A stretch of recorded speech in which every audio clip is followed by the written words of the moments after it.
Thank you so much, Brian. Now we have two of our leaders that's going to be coming up speaking. One of the individuals was she used to work at CXX, background helping people with their credit. You know, her and her husband own several restaurants in our city. She's just so excited about our mission and what we're doing. She's fully licensed as well, and just building a great business. And she's gonna be actually talking with one of our other leaders today. If y'all could do me a favor and welcome one of our leader, marketing director, Barbara Tilka.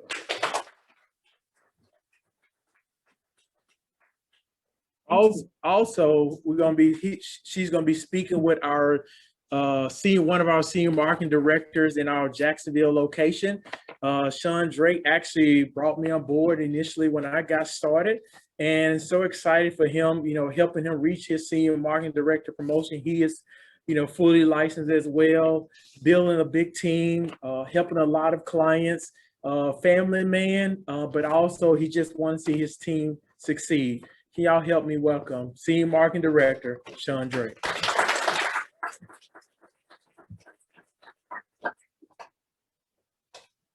I'm going to jump in first. You want me to start? Please. Okay. You're better looking than I am. Here.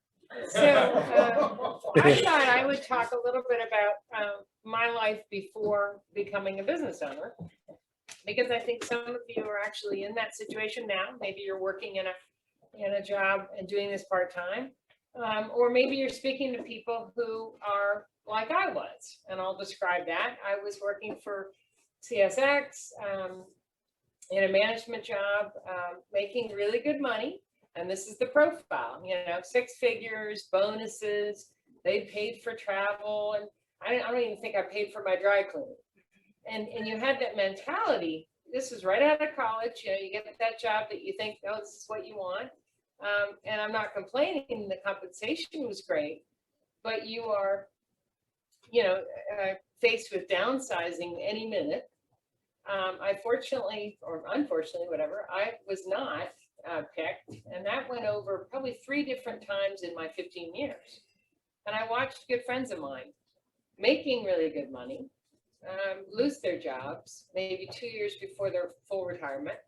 And this past year, a lot of my friends got their butts kicked, during the whole, COVID thing, because of a lot of being furloughed and downside. So, picture people that you're talking to when they say to you, well, I've got a great job, I've got great benefits, I don't think I can do that business. And what I was fortunate to be able to do was to move to running my own business. And it wasn't this business, but it was, I had the ability to start doing that so that when I left the company, my kids were small, I had no time. I was working 60 hours a week and traveling with the company. I had a nanny. There were days when I didn't see my kids for several days. I would be in the house, but I'd be getting up and flying again. And I think, it was really difficult. Well, my first Mother's Day, I was on a team of men. I was always the only woman in the group. And they picked me to go to this conference that we all had to go to. It was my first Mother's Day. So imagine, your first kid and you miss that. And so, I don't forget that. That was probably the first half of my work life. And so then when I started a business so that my family could have income, but I could be home, it changed everything. I had a lot of time with my kids. I was fortunate with my business to be able to meet Phil, and he helped my family with all of our financial stuff. I had no idea. And again, I was educated. I had a good job, but I had no idea all the pieces that we needed to, put together. And fast forward, here we are. My kids have gotten through college. I think we're empty nesters. We might have one rebounding, but it's a great thing that it changed my life, and to be able to see it change other people's lives, the families that we help. I've got great friends that are working with us now, and so you think about the people that you're talking to and about this business. And I don't think people would have approached me because they would say, oh, well, she makes good money. Why would you? She doesn't want to change. But I have a lot of friends that have lost their jobs, very suddenly, and from 6 figures to nothing, or they're not happy. I was running a hamster wheel, and if somebody had approached me while I was in that corporate job, wow, that would have been a great transition. I would have done this, and it would have transitioned very well. I ended up having to form my own business and do that, but this came along, and it was such a great way to be able to move out of that and, not affect my family in a huge way. My husband joked about, no, you don't want your wife to work. You want her to make money. I mean, you don't want her to get a job. You want her to make money. That was the joke he would say, because I was running a business, but I was able to do a lot of stuff for the family. So, some of you may be in that situation. You're comfortable. You don't know how to jump off. But this business is a great way to transition that. So a couple of things I wanted to speak to about that is when you're moving from that employee mentality that I had, you got to really think about everything that you're doing, whether you're part-time. You have to really set those priorities and have things where you may have a full-time job and you're adding this. And I think what helped for me was, schedule time on my calendar to study for my license. My kids knew, oh, mommy's studying, and do it in bite size. You're not trying to do it all in a day. But making the family aware that's what you're doing. You're building a business. They'll make that time, and they know. For some of you who are struggling with trying to get licensed or do your CEs and everything, when your leadership says, hey, you got to do this CE, or we can't write this business, we can't help this family, you got to jump over everything, get it done. Because, and your family should understand that too. You got to spend $20 on a CE course to be able to make $500 on a contract and help a family. Think about your business, the cost of things that you've got to do. And just showing up for training, it's part of your certifications and things for the business that you're running. And what a low cost way to get into a business to really make a difference. So just think of those things that, you're in a business, you're making a commitment, and make it part of, everything that you're doing as far as, attending training and following your leadership, and take advantage of that, because there's plenty of talent around here, people that will help you do that. So I hope that gives you some ideas, and over to you. I'm supposed to follow that? Yeah.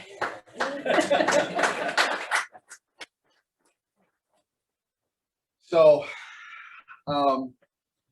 I see a few people grinning at me now because they're like, "Oh my God, what is he gonna say?" Right? So I joke with a lot of people. I moved to Jacksonville in 1997 to attend University of North Florida, and which stands for "You Never Finish," by the way. So I ended up getting my degree in marketing, which was not what I thought it was going to be, but it ended up being very useful. And so I find myself in a multitude of professional sales jobs. And has anyone here ever worked kind of in a corporate setting, maybe a professional sales career where you had to move a product for an organization? Frank, you don't count. Right? So if you've never been in that type of situation, let me share something with you. There's probably some people around you that are great people and they work for organizations. They hate their life. They wake up every morning and they hate what they do. Not dislike, not it's okay. They absolutely hate it. And here's why. And this ties into how I met Bill. So some of you remember a company here called Comp USA, right? Anybody been around? Big computer store, big computer conglomerate, right? Anything that you wanted in and around a computer, you'd come there and get it. And I worked there for a few years. And that was probably one of the most god-awful jobs I've had in my entire life. Not because I didn't like computer technology and equipment. That was the best part of it. What was horrible about it was every time, like literally every week, the compensation changed, right? And so this week, we want you to sell televisions. And televisions are the big ticket items. Now TVs now are $200, right? We got to think back into the early 2000s. TVs were like $10,000. And if you know the statistics about median income in your area, you know, here in Jacksonville, it's $26,500. Who's walking in to buy a $10,000 TV from you? Now, you got to pay your light bill, you got to buy groceries, you got to pay the rent, mortgage, all that stuff, contingent on somebody coming in and buying a, you know, $7,000 to $10,000 television from you. All right, and you finally figure out how to do it, right? We're leveraging people's credit to the hilt to get it done. And then next week, when you got it all figured out, they don't care about TVs anymore. This week, we want to sell, you know, computers. Week after that, it changes to something else. And you'll never get in front of that. Never. All right. So I left that career and I ended up going to sell cell phones for a company that's really no longer in existence now. It's called Sprint, right? That's actually how I met Bill Barnett. And, you know, Sprint was really an upstart in this market. And I went as a sales rep to work for this, you know, new store that they were opening. My base salary was $19,500, right? We're doing a lot with that, right? No, you're not. Okay, you're losing. But I earned commission. And so the next thing you got to know about a professional salesperson, they are a shadow warrior, right? They are trying to figure out how can they maximize their commission contract. So I went about 2 or 3 months, you know, just kind of sitting around the store. There'd be 8 of us in a store, right? Probably about half the size of the front of this training room, 8. And we were literally waiting for somebody to come in to buy a cell phone. And we're like diving over each other to get to that person. And you pray that that person, you know, doesn't just buy one phone, they buy like 10, right? And so, you know, same thing, you're not going to make a lot of money. So I had to exist outside of that world. So I would literally get in my car, I'd get a bunch of flyers, I'd put some phones in my trunk, and I was literally everywhere across Northeast Florida. If there was a festival, if there was something going on, I had a tablecloth, I had contracts in the bag, and I was setting up people's phones remotely. There was a point in time, I was the number 6 sales rep in the entire Southeast region for Sprint. Matter of fact, if you activated a cell phone in Jacksonville, Florida with Sprint, there was about a 70% chance it was me who did it for you, right? And up until about maybe 5 years ago, people were still calling me for cell phones, right? Imagine that. I hadn't worked for them since 2003. Can you imagine that? And, you know, one day, here's what happens. You know, my $19,500 a year salary with commissions and all the work I was doing ballooned to about 80 grand a year. I was making more money than the store manager. The store manager's making like 50 grand. Right? And they come to me and they say, hey, you know, we want to promote you to assistant manager. I said, take a 60% pay cut? Are you kidding me? Why would I do that? What I didn't know, because I was young and stupid, is, dummy, you're making more money than the store manager, and you're about to make as much money as the district manager. And you're just a lowly sales rep. And that can't happen. And so what I didn't know was happening is they were literally combing through thousands of my activations to find one mistake. They had to go back to my first week of working to find a mistake I made in activating someone's account. Never mind, that person didn't care. It was something simple, but guess what they did? They called me on the phone and said, hey, we're so sorry. You made a mistake. We got to let you go. Yeah, just like that. Poof, gone. I mean, I was killing it. And so my story is not unique. I thank goodness I met Bill along that way. You know, I'd activated like 500 phones for Bill. No, just you know, It never gets bigger. it always gets bigger. Always a bigger fish story, right? But, you know, the way I handled myself with Bill, he recognized this is somebody I need to keep in the wheelhouse. And so when he decided to come and build a business here, he called me. He said, hey, you know, I've always liked the way you handle your business. I always liked the way that you go about things. I want you to come and take a look at, you know, coming to work with me in the financial industry. I built a great career. At that point, I'd met his family and been down to his restaurant. And so I knew this was a person that was successful in some way. And I, quite honestly, was sick of getting fired, right? And so I said, all right, we got to do something here. And, you know, so we sat down at a Starbucks and he's laying out this grand plan. If you've ever met with Bill, right? I mean, he's not short on words, right? And, you know, so I listened to him, and at the end of it, he's like, so what do you think? I'm like, I'm in, whatever I got to do, let's do it. And he comes to me later and he says, you know, why did you say yes so fast?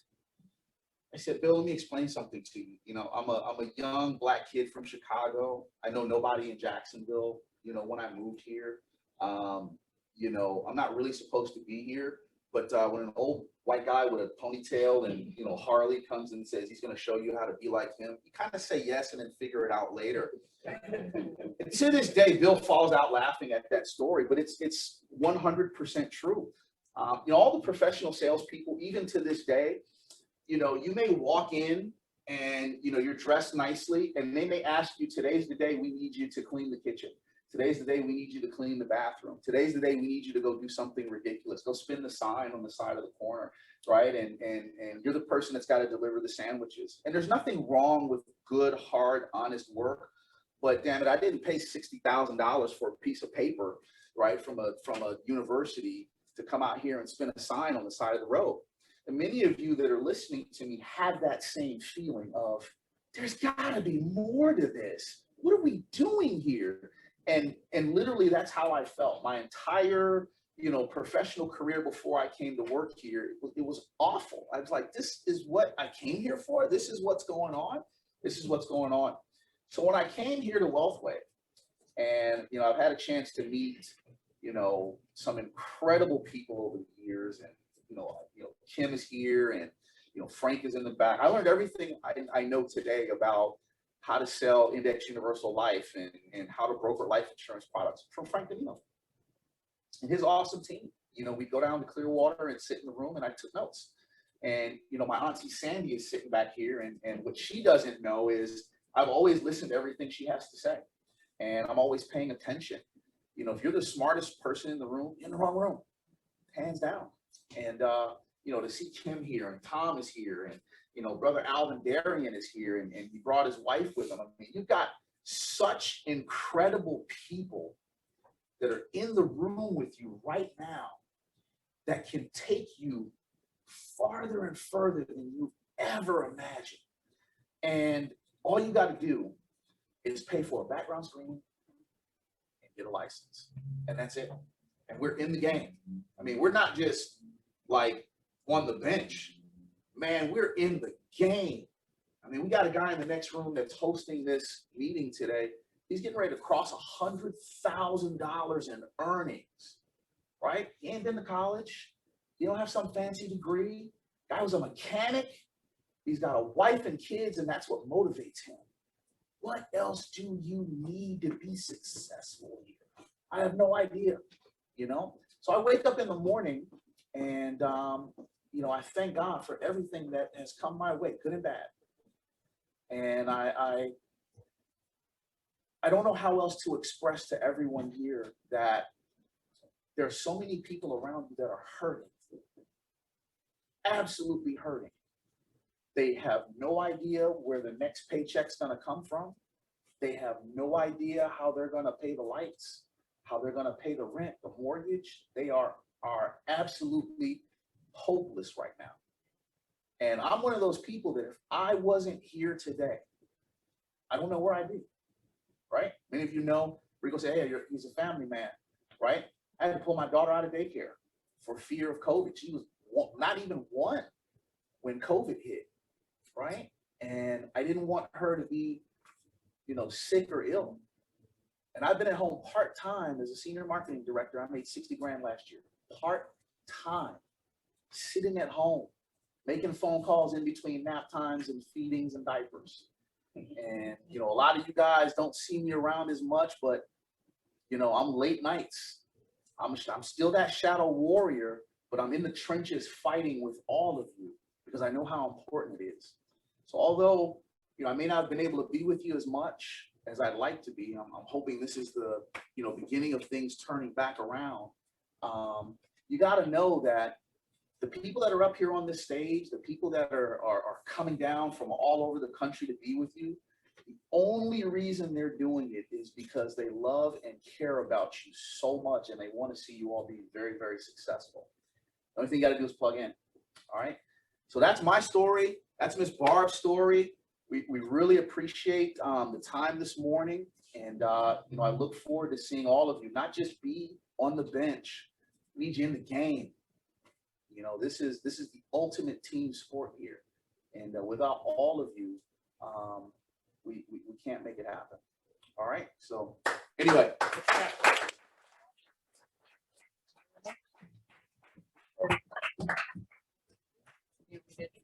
Yeah, absolutely. All right, I'm gonna get out of here. Yeah. Thank you, Sean. I've got some couple people on my team that I'd love to have speak about their story.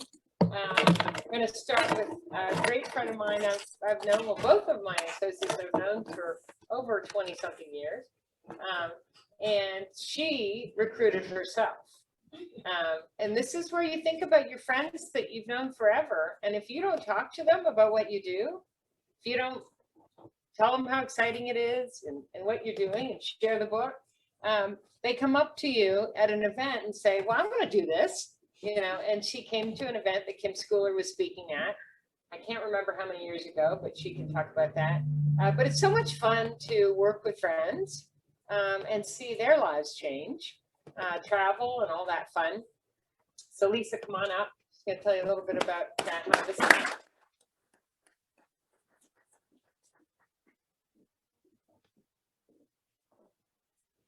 Hey everyone, my name is Lisa Brock, for those of you that don't know me. Barb and I, like you said, have been friends for many years. A little bit about my background. Out of high school, I went to work for Prudential, which then became Aetna, all administrative, all office work. Then I went to work for the city of Jax Beach, all office work. Recreation department, we had fun on the beach. That's what we did. No financial background at all. Invited me to brunch. Kim and a bunch of other leaders were there. I think Kim was talking about No Women Left Behind. Maybe that presentation was coming out, which was like, it's really interesting. Then when my family, my kids went off to school, I was an empty nester. I was working full time at the city of Jax Beach. But it was like, I needed something fun. I wasn't moving kids around the city anymore. So went to the event, listened to the leaders, and I was like, this is fun. This is exciting. They're helping people. The leaders spoke about how WFG helped families. And it was like, this is what I think I need to do. Flexibility, first of all, my father had passed away about 1.5 years ago. I was truster of his estate. I had to settle that. Okay. If I had been a full-time employee of the city of Jacksonville Beach, I would not have had the time that it took to settle the estate. As it is, having the flexibility, it took me 1.5 years to finalize the estate. All the calls I had to take were during working hours. People were working. I was able to make those calls. And the other flexibility is a few months ago, my daughter came home with some health issues. So I was able to help her get through what she's getting through because I had the flexibility, I had the freedom. One of the biggest, well, a couple of biggest things, the freedom this business provides me is the opportunity to work the days and hours I want. The freedom, flexibility of being there for my family and friends when they need me, not the hours that I can. And knowing that I put the dollar amount to every hour I am worth. I am worth whatever it is per hour. I make that decision. Nobody else does that for me. So in the end, that's my story. That's the freedom and flexibility it gives me. I can't express how happy I am that I have made this commitment. Part-time, sometime, now I'm full-time. It worked for me, and it will work for you as well. See you later.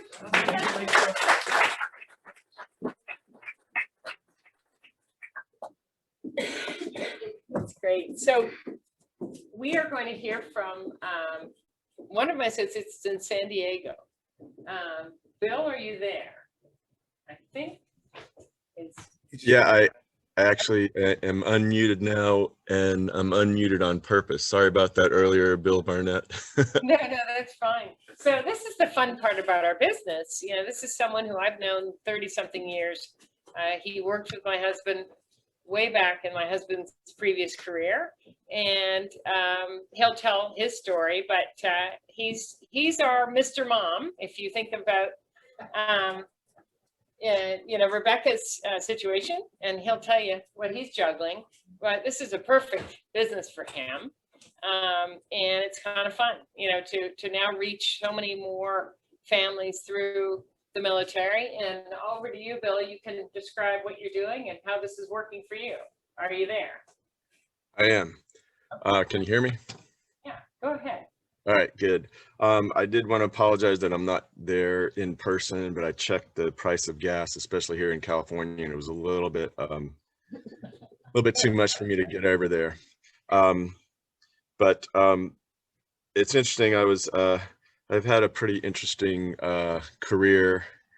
I just like Sean, I got a degree. I did actually finish at University of North Florida. You never finish. And I got my degree. So there's two people that have finished now that I know of.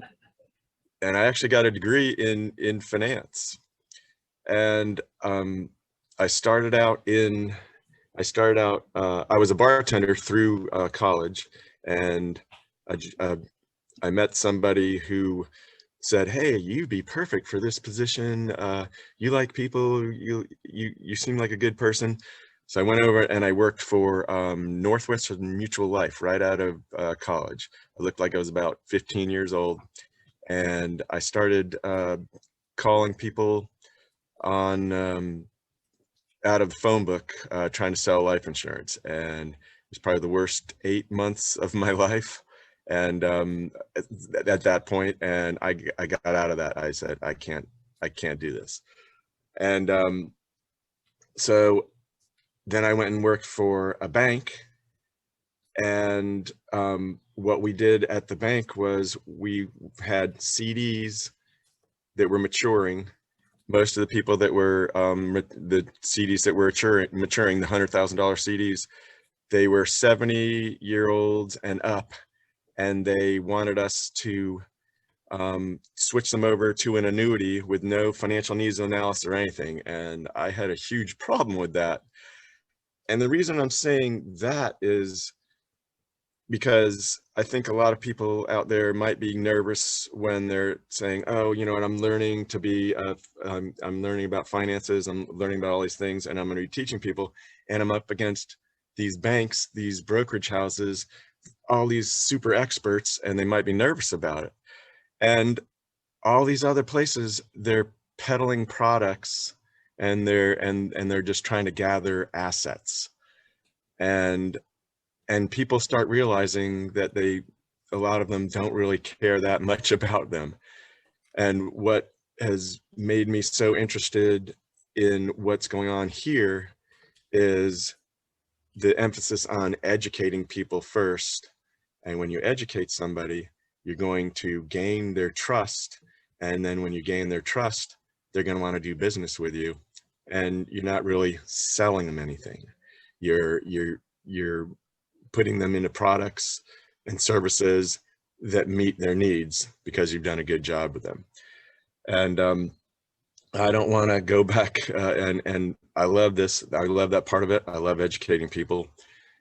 And I don't want to go back to corporate America schlepping things. The other thing, Barbara mentioned that I'm Mr. Mom. I have a wife who is a career naval officer, and she's finishing 20 years in 2 years.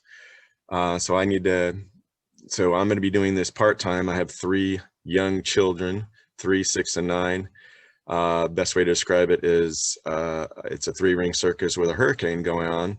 And I've constantly been trying to figure out, okay, when can I do this? Oh, it's summer's going on right now. How the heck am I going to do this? And it finally dawned on me, you know what? I'm here on the West Coast. Who needs sleep?